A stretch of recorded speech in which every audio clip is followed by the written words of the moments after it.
వేణుగోపాల్ గారు నమస్తే అండి. మేడం నమస్తే. వేణుగోపాల్ గారు, అసలు ఏది మాకు సంబంధం లేదు, మా నాయకుడు రోడ్ల మీదకి వస్తేనే విధంగా ఉంటుంది, జనాదరణ ఆ స్థాయిలో ఉన్నప్పుడు ఇటువంటి అన్ని జరుగుతుంటే ప్రజలకు అసలు ఇంతకు ముందు కూడా స్టేట్మెంట్ చూసారు కదా, రోడ్ ఎక్కడ కనిపించి ఇంత స్థాయిలో వచ్చిన కనీసం రావద్దు, మేము పరామర్శకి వెళ్తున్నాము, అది చూసుకొస్తామన్న స్టేట్మెంట్ అయినా పాస్ చేయొచ్చు కదా అంటే లేదు, జగన్మోహన్ రెడ్డి వస్తున్నారంటే రోడ్లన్నీ ఈ విధంగా అంటే ప్రజలంతా కూడా రోడ్ల మీదకి వచ్చేస్తారని. అది కంట్రోల్ చేయాల్సింది ఎవరంటే మళ్ళీ ప్రభుత్వమే. ఆశా గారు, మీకు అదేవిధంగా రాష్ట్ర అధికార ప్రతినిధి దేవల లక్ష్మణ్ కి, అదేవిధంగా తెలుగుదేశం పార్టీ నాయకులకి, విశ్లేషకులకి, ఐన్యూస్ ప్రేక్షకులకి అందరికీ నా నమస్కారం. ఆశా గారు, ఈరోజు జగన్మోహన్ రెడ్డి గారు ఏదో రోడ్లోకి వచ్చేస్తే ప్రజలు తరలి వచ్చేస్తారనేది భ్రమ. దీనికన్నా ఎక్కువ సిద్ధం సభలకి జనాలు తోలారు. మాకు తెలుసు, మేము అదే పార్టీలో ఉన్నాం కాబట్టి మాకు తెలుసు. ఎందుకురా అంటే టార్గెట్ ఇస్తారు, ఒక ఎమ్మెల్యే కింద మందిని తోలాలి, ఒక ఎమ్మెల్యే ఒక చుట్టుపక్కల నియోజకవర్గాల నుంచి అని టార్గెట్ ఇస్తారు. దాని ప్రకారం తీసుకొని వచ్చి జనాన్ని వచ్చి జగన్ పైకి వదిలేస్తారు. ఇంకా వాళ్ళ విన్యాసాలు, కొంతమంది స్కూటర్లు సైలెన్స్ లో పెరికేయడం, కొంతమంది చక్రాలు పెరికేయడం, పరిగెత్తడం, రకరకాలుగా కారు కింద పడిపోవడం, తెలియకపోతే దానికంతా ప్రభుత్వం ఏం చేస్తుంది, ప్రభుత్వం కంట్రోల్ చేయలేదని చెప్పేసి మాట్లాడడం వీళ్ళకి ఈ రోజు కాదు, గత 2 సంవత్సరాల నుంచి చూస్తున్న అధికారం పోయినప్పటి నుంచి వైఎస్ఆర్సీపీ పార్టీ విమర్శించేది ఇదే. ఆ రోజు వైఎస్ఆర్సీపీ ప్రభుత్వంలో 30 యాక్ట్ 144 సెక్షన్లు పెట్టి ఎవరైనా బయట ప్రతిపక్షాలు ఒక ఉద్యమం నిరసన కార్యక్రమం చేస్తే వాళ్ళపైన కేసులు పెట్టి లోపల దోసేయడమే, వాళ్ళపైన అన్పార్ట్మెంట్స్ వాడడమే, వాళ్ళు జైల్లో పెట్టడమే, వాళ్ళ తల్లిని తిట్టడం, వాళ్ళ చెల్లిని తిట్టడం, వాళ్ళ ఇంట్లో ఫ్యామిలీని తిట్టడమే. వాళ్ళు ఏదైనా ఎదిరిస్తే వాళ్ళని జైల్లో పెడతారు. ఎవరు ప్రశ్నించకూడదు, ప్రతిపక్షం అనేది ఉండకూడదు, ఒంటిది పోకడి. అసెంబ్లీలో సబ్జెక్టులు చర్చించకుండా ఏదో పర్సనల్ మ్యాటర్లు మాట్లాడుకుంటా మా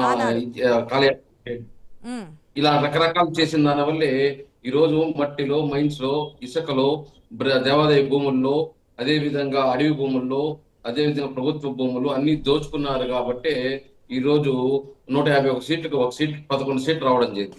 మళ్ళీ ఈ రోజు చెప్తున్నారు, ఆ రోజు ప్రభుత్వంలో ఏమో రచ్చబండ కార్యక్రమం సంక్రాంతికి అంటారు, దీపావళికి అంటారు, ఎప్పుడు చేసింది లేదు. ఈ రోజు 5 సంవత్సరాలు అయిపోయిన తర్వాత, ప్రభుత్వం పోయిన తర్వాత, ప్రతిపక్షంలో వచ్చిన తర్వాత ఈ రోజు ఏం చెప్తున్నారంటే న్యాయ పోరాటం చేస్తాను, నేను ప్రతిపక్ష అధికారంపై పోరాటం చేస్తానంటాడు. మరి అప్పుడు ఎందుకు రాలేదు ప్రజల్లో?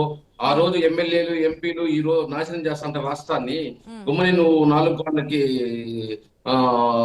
ఇదైపోయి అక్కడే సభ్యుల సమావేశాలు జరుపుకుంటూ రాష్ట్రం అంతా బాగుందనేసి మాట్లాడుకుంటూ వచ్చి ఈ రోజు నేను న్యాయ పోరాటం చేస్తానంటే ఆ రోజు మరి ఎందుకు చేయలేదు?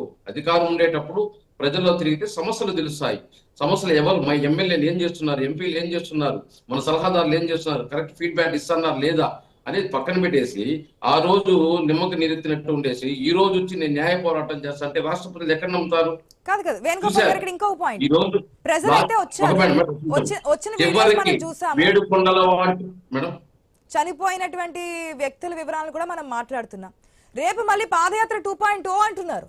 అప్పుడు ఎటువంటి సిచ్యువేషన్ ఉంటుంది, ఎంతమంది ప్రాణాలు పోతే, ఒకవేళ అప్పుడు నిబంధనలు ఏదైనా తీసుకొస్తే ఏంటి సిచ్యువేషన్? అప్పుడు అంగీకరిస్తారా వైఎస్ఆర్సీపీ నాయకులు? అప్పుడు ఇంకే విధంగా ఉంటుంది అనేది పరిస్థితి. మేడం, జగన్మోహన్ రెడ్డి గారు రాజశేఖర్ రెడ్డి గారు తనయుడు కాబట్టి రాజశేఖర్ రెడ్డి గారి పైన ఉండే నమ్మకాన్ని జగన్మోహన్ రెడ్డి పైన రాష్ట్ర ప్రజలు, కార్యకర్తలు, నాయకులు జగన్మోహన్ రెడ్డి గారిని అదే విధంగా భుజానెత్తుకొని మోసారు. కానీ జగన్మోహన్ రెడ్డి గారు ఏం చేశారు? ఎమ్మెల్యేలకి, ఎంపీలకి దానాదత్తం చేసేసి, సలహాదారులకు దానాదత్తం చేసేసి, వాళ్ళు చెప్పిందంతా వినుకుంటూ రాష్ట్రాన్ని అతలాకుతలం చేసేసి, అబ్బా ఇదా ఏది మేడం, మా డాక్యుమెంట్స్ ఎత్తుకొని పోయేసి వాళ్ళు ఒరిజినల్ కాపీలు పెట్టుకొని మాకు జిరాక్స్ ఇచ్చేది మేడం, మా పాస్ పుస్తకాల పైన ఫోటోలు పెట్టుకోవడం మేడం. ఎక్కడికి పోతున్నారు? ఈరోజు కష్టపడి చెమట వచ్చి ఒక్కొక్కడు 10 రూపాయలు సంపాదించి ఆస్తులు కూడా పెడితే ఆ ఒరిజినల్ డాక్యుమెంట్స్ అవన్నీ జరిగాయి. అదే ఆ ప్రభుత్వానికి కూడా మైనస్ అయింది.